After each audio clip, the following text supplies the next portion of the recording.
Hey friends, hope you're doing well out there. Joe Linhart here. Wanted to just come back at you this week again with another kind of buzzword about leadership to talk about.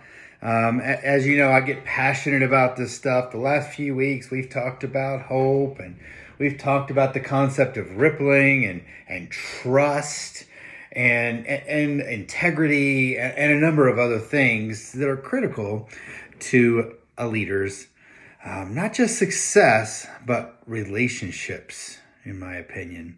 I could probably do an hour just on the word relationships. It's one that is often talked about and probably even, overused a lot of times in interviews and in trainings. But I don't think that you can overstate the relationship.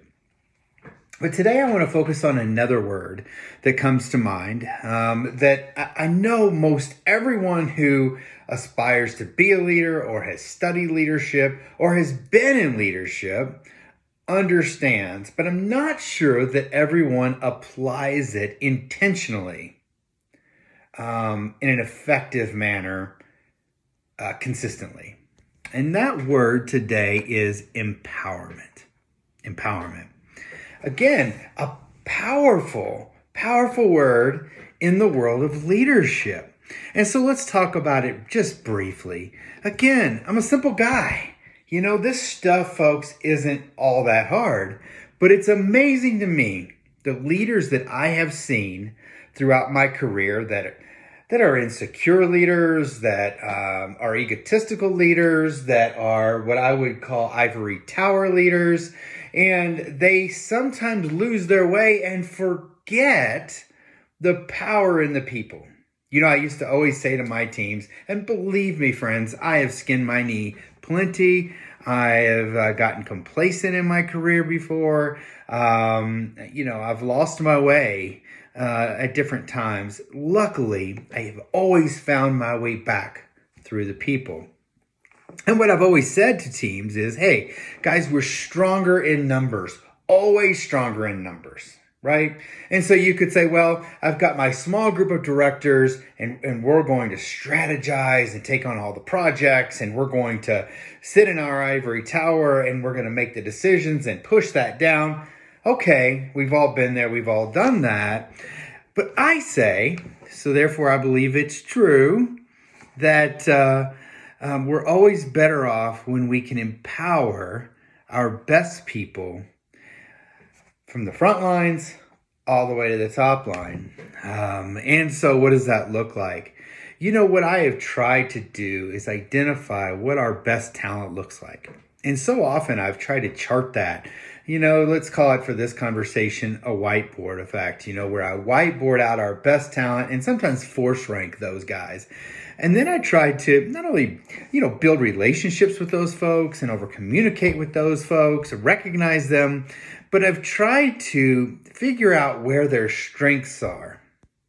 And I guess conversely, where their strengths aren't. And if I identify a strength in you, I want to intentionally empower you with projects that are going to match up to your skill sets the best. Again, using my gut, I'm going to get a feel for a fit with someone within the team that can handle a specific task or project. And I've always believed if these are future leaders in the organization, these are building blocks for them for their experience in the future to reference to, for interview processes within leadership, right?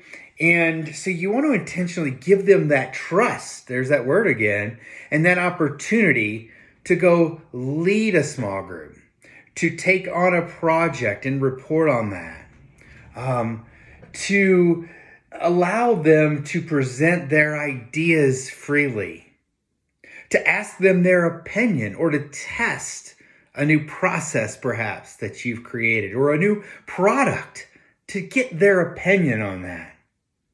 We talked about this not so long ago, where we talk about this idea of allowing people to help create the world that they've got to live in, right?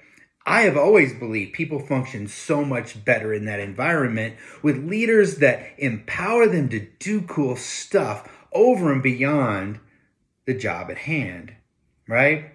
And so, with that said, empowerment will really take you a long way within your production and your relationships as a leader, and it will feed your culture for years to come. Empowerment. Give it a whirl. Talk to you next week.